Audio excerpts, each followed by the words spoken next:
Querido Jesus, lerei agora as páginas da tua vida, que elas me levem a te amar cada vez mais e que tuas palavras firam o meu coração e me levem a mudar de vida. Hoje comemoramos a festa de São João Bosco. O evangelho de hoje é o evangelho de São Marcos, capítulo 4, versículos 26 a 34. Naquele tempo, Jesus disse à multidão: o reino de Deus é como quando alguém espalha a semente na terra. Ela vai dormir e acorda noite e dia, e a semente vai germinando e crescendo, mas ele não sabe como isso acontece. A terra por si mesma produz o fruto. Primeiro aparecem as folhas, depois vem a espiga e por fim os grãos que enchem a espiga. Quando as espigas estão maduras, o homem mete logo a foice, porque o tempo da colheita chegou. E Jesus continuou: com que mais poderemos comparar o reino de Deus? Que parábola usaremos para representá-lo? O reino de Deus é como um grão de mostarda que, ao ser semeado na terra, é a menor de todas as sementes da terra. Quando é semeado, cresce e se torna maior do que todas as hortaliças e estende ramos tão grandes que os pássaros do céu podem abrigar-se à sua sombra. Jesus anunciava a palavra usando muitas parábolas como estas, conforme eles podiam compreender. E só lhes falava por meio de parábolas, mas quando estava sozinho com os discípulos, explicava tudo. Palavra da salvação, glória a vós, Senhor. Vamos olhar para Jesus. Gostaria de falar hoje do santo que comemoramos, São João Bosco, que é mais conhecido como Dom Bosco. Ele viveu no século XIX e teve um papel muito importante na educação dos jovens, fundando as famosas escolas salesianas. Dom Bosco nasceu numa cidade chamada Becchi, no norte da Itália, no dia 16 de agosto de 1815. Sua família era de origem humilde e muito pobre, e tudo se agravou ainda mais quando seu pai faleceu de pneumonia quando ele tinha apenas 2 anos. Apesar da infância sofrida, a vida de Dom Bosco foi iluminada. Sua mãe Margarida, que era analfabeta, mas rica de sabedoria, com a palavra e com o exemplo, animava-o no seu desejo de crescer virtuoso aos olhos de Deus e dos homens. Quando ainda era criança, aos 9 anos, teve um sonho profético que o marcou profundamente. Dormindo, pareceu-me estar perto de casa, num terreno espaçoso, onde estava reunida uma multidão de meninos. Alguns riam, alguns brincavam, muitos blasfemavam. Atirei-me no meio deles e com gritos e socos tentava acabar com as blasfêmias e os palavrões. Naquele instante apareceu um homem respeitável, muito bem vestido. Um manto lhe cobriu o corpo todo. Tinha um rosto tão iluminado que eu nem podia fixá-lo no olhar. Aí ele me chamou pelo nome e me mandou chefiar aquela turma.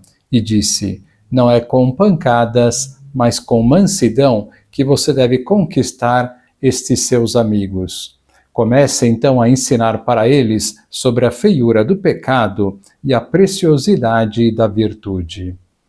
Dom Bosco ficou confuso e com medo respondeu ao homem que ele não passava de um menino pobre e ignorante, incapaz de falar de religião àquelas crianças. Nesse momento, acabando a briga, a gritaria e as blasfêmias, o pessoal todo se reuniu ao redor do homem que estava falando. Então, João Bosco perguntou: quem é o senhor que está me pedindo coisas impossíveis? E o homem respondeu: justamente porque essas coisas lhe parecem impossíveis, é que você tem de torná-las possíveis com a obediência e com a aquisição da ciência. Onde, de que jeito eu vou poder conseguir ciência? Eu vou lhe dar a mestra. Com o ensinamento dela, você pode tornar-se sábio. Sem ela, toda a sabedoria se torna bobagem. Ao final, o homem disse quem era. Eu sou o filho daquela que sua mãe lhe ensinou a saudar 3 vezes ao dia. Nesse momento, conta Dom Bosco, vi ao lado dele uma senhora de aspecto majestoso revestida de um manto todo resplandecente, como se cada ponto fosse uma estrela brilhantíssima. fez sinal para que eu me aproximasse e, me tomando pela mão, disse amavelmente: "Olhe." João Bosco percebeu que os meninos tinham desaparecido. No lugar deles, viu uma multidão de cabritos, cães, gatos e vários outros animais.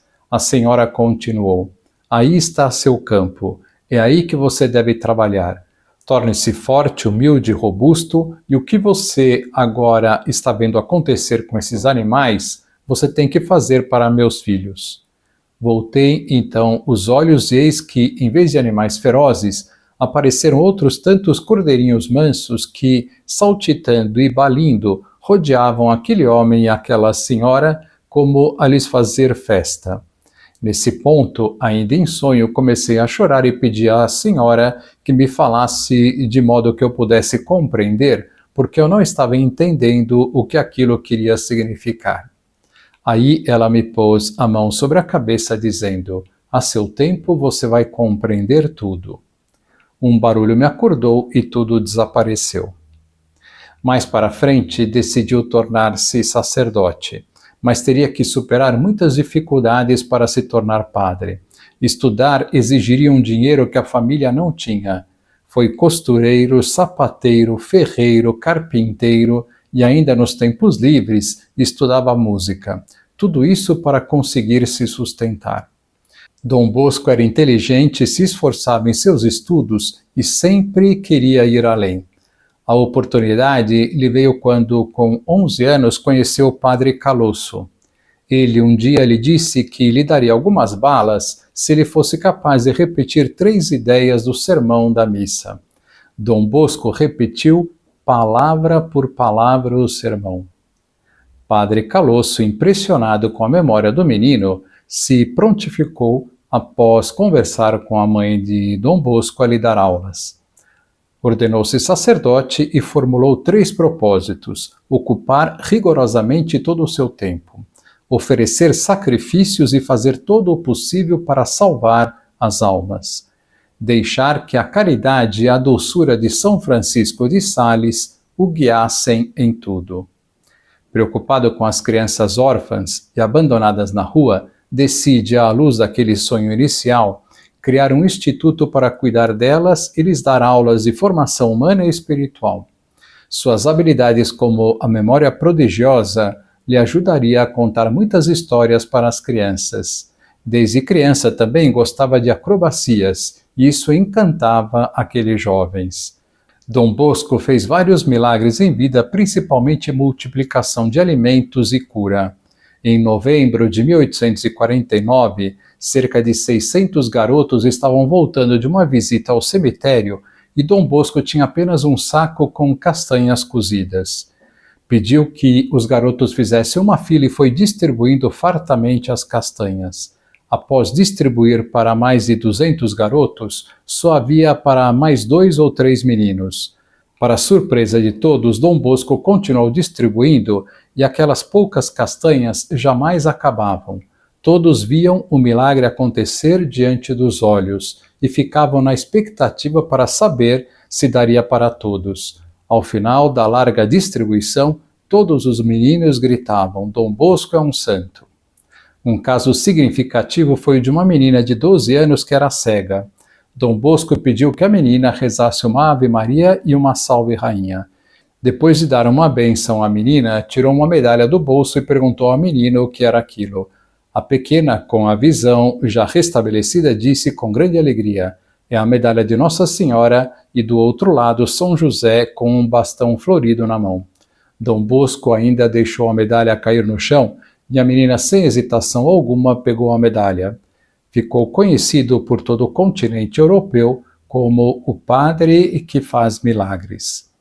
Grande devoto de Nossa Senhora Auxiliadora, costumava dizer: "Maria, Mãe de Deus e Nossa Mãe, Mãe poderosa e piedosa que deseja ardentemente encher-nos dos favores do céu. Estamos nesse mundo como num mar tempestuoso, como num exílio num vale de lágrimas. Maria é a estrela do mar, o conforto do nosso exílio, a luz que nos indica o caminho do céu, enxugando as nossas lágrimas.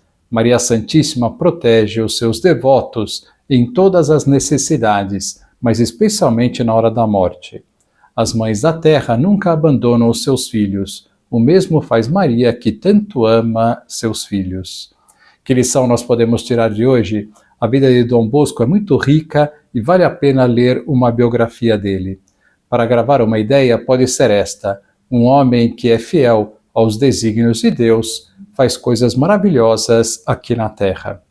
Agora vos dou a bênção para este dia. A bênção de Deus Todo-Poderoso, Pai, Filho e Espírito Santo, esteja sempre convosco e permaneça para sempre. Amém.